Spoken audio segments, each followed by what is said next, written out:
The year is 1988. I was about minus 15 years old. Williams had just dominated the sport in 87, getting 137 points, with Nelson Piquet coming out on top. However, after losing out to Williams, McLaren decided to spruce up their lineup for 88, bringing in the hottest prospect on the grid, Ayrton Senna, to pair up with the two-time world champion, Alain Prost. And what happened, nobody could have suspected.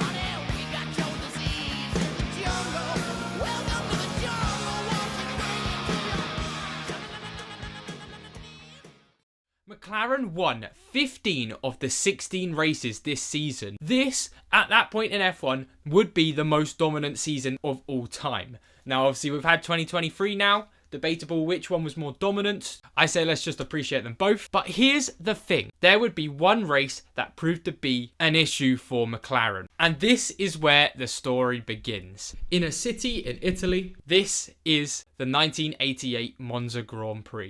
So, before we get ahead of ourselves, there is a few things that you need to know for the 88 season.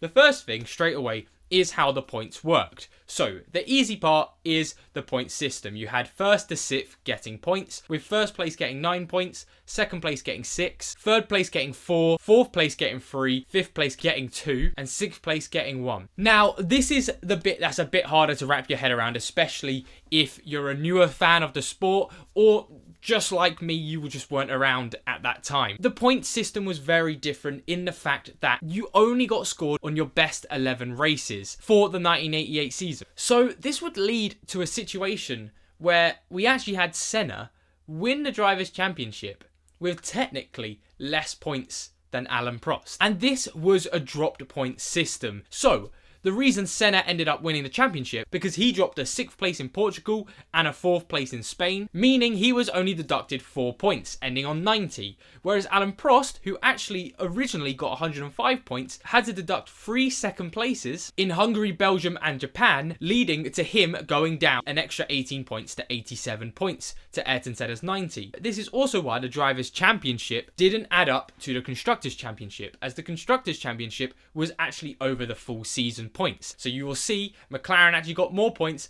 than their drivers would suggest. So it's a bit weird considering what we're used to now, but once you get your head around it, it's a bit more understandable. But don't worry, settle back down into the video. Here's a picture of my cat. You get the gist of it. You're all good. Fun fact, over Alain Prost's full career, if F1 did not have the drop point system, Alain Prost would actually be a 7-time Drivers' World Champion right now, because technically in 3 seasons throughout his career, he scored the most points in an F1 season. In 83, he lost out to Nelson Piquet.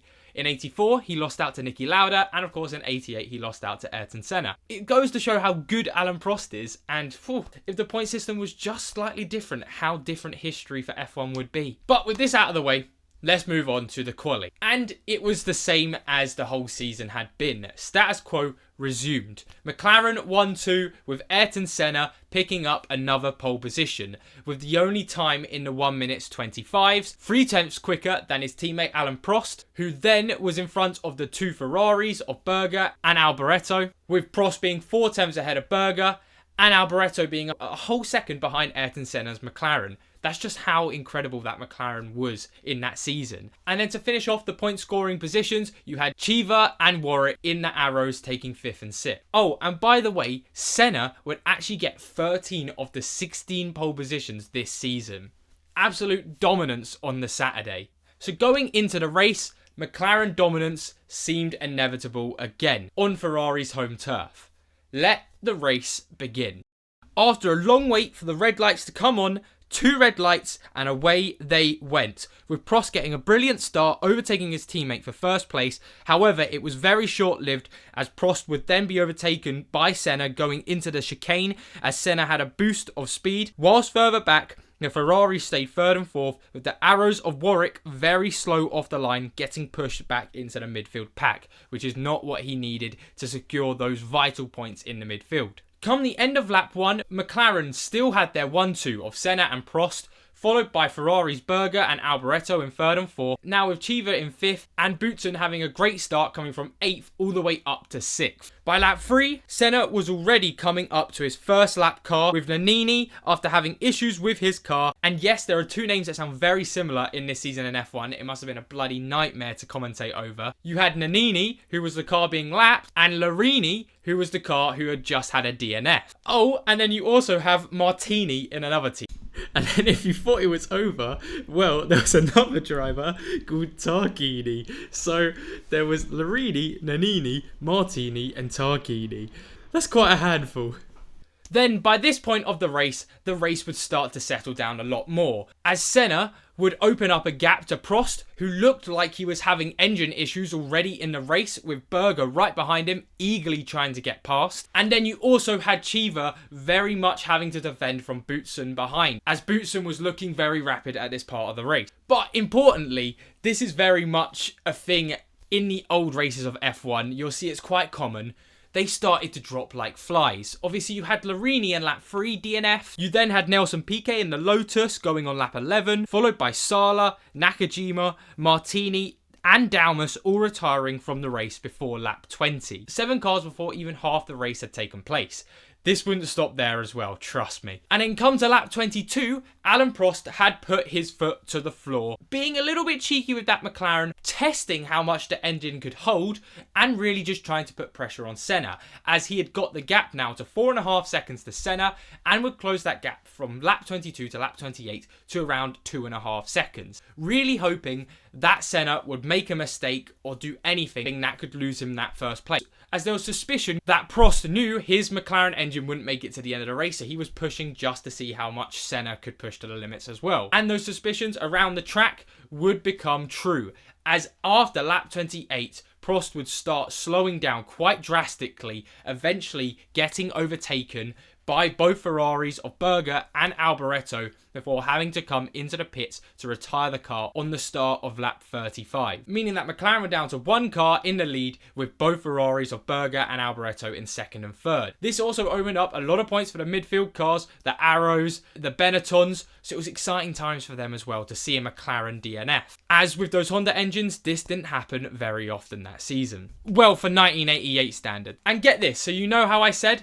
there was not going to be a stop to those DNFs? Well, come the time Prost DNF'd in the race, he would be the 13th car to not finish the race. Incredible. That would be absolutely so dramatic now in F1 if 13 of the cars didn't finish. Bear in mind there were more cars on the track, but it's just such a weird thought when you go back to watch older and older F1 races. The reliability was just so much worse, so you could never count on, even when your driver was in the lead, that they would potentially end up first place. Nerve-wracking, 100%. But with the news of Alain Prost's DNF, this would be a big issue for McLaren, especially Senna, because yes, Senna was leading the race with a 25-second gap to the closest rival of Berger in the Ferrari, but it now meant that only one of the Honda engines had survived to this point of the race, as both Lotuses were out and Alain Prost's McLaren was also out, which meant that Senna really had to nurse the car home in the last 16 laps. And my God, was it shown by his pace, as come lap 46, only 11 laps later, Berger was 11 seconds behind Senna. Now, this gap was still just too big if Senna kept up his pace for Berger to get behind Senna and potentially go for an overtake, as he'd have to catch Senna by 2 to 3 seconds a lap.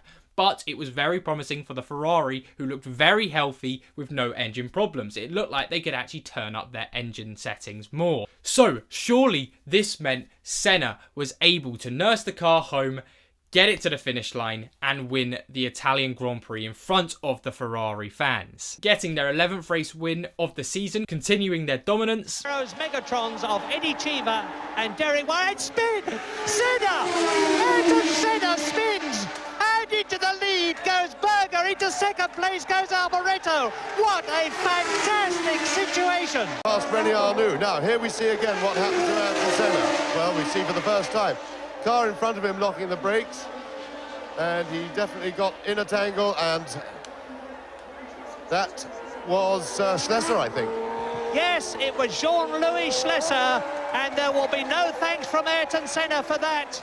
Senna was caught trying to get past Schlesser in the Williams. Fun fact, he wasn't actually even supposed to be in the Williams technically, as Mansell was out. He was ill at the time. Schlesser had to take his space, which was the driver Senna ended up crashing with on the penultimate lap of the race. Lap 50. Absolute scenes for Ferrari, as this meant as Senna was beached on the curb, Berger would go past for first place with Alboreto following in second, officially having a Ferrari 1-2 at Monza for the first time this season. You couldn't write it any better, as come lap 51, Berger would cross the finish line to get his first race win of the season, with Alboreto coming second. To get this over such fierce rivals of McLaren who had been absolutely embarrassing them this whole season with just how much pace they had. Incredible, in front of the adoring Tifosi as well. You just can't script moments like this. It's one of those incredible moments in sports for all Ferrari fans out there. And what I hadn't mentioned yet is what made it even more special for this race to be the race that Ferrari got the 1-2 at their home Grand Prix was just a month ago.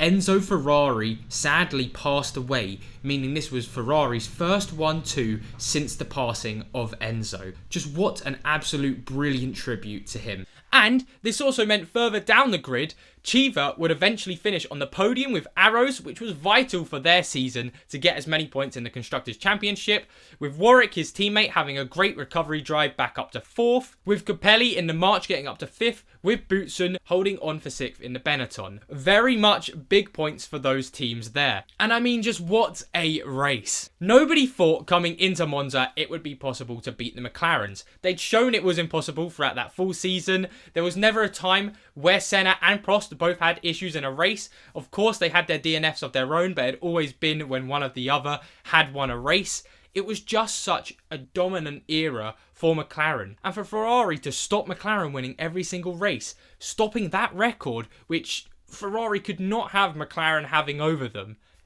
Absolute scenes. And that is all she wrote. That was Berger's 4th win in his career in F1, 3rd with Ferrari, and this would help him to get best of the rest with 3rd place in a Drivers' Championship. Getting the best out of a season that you really couldn't do anything much better than that. And I would just like to say as well, this race is quite hard to find in full, but I just full-heartedly believe if you have the time, go and watch the race. It's such a weird feeling going back to watching these races because it's such a different time to what we get on the telly now, watching F1. Even if you can't watch the race, go watch the 5-10 minute highlights. There's plenty of them on YouTube. It's just such a good race. It's my mum's favourite race as she really loved Berger as well. This is, I believe, the 1990 Silverstone tyre testing from what I've been told. But yeah, my mum was very happy to see Berger here. It's just one of those classic races, especially for Ferrari fans, that you can go back to. Me, as a McLaren fan, I can't be too greedy, you know, give Ferrari that one race win in 1988. McLaren got the other 50, so it's all okay. But anyway, thank you all so much for watching. I hope you all enjoyed this video. Like and subscribe if you did, and I'll see you all later. Take care.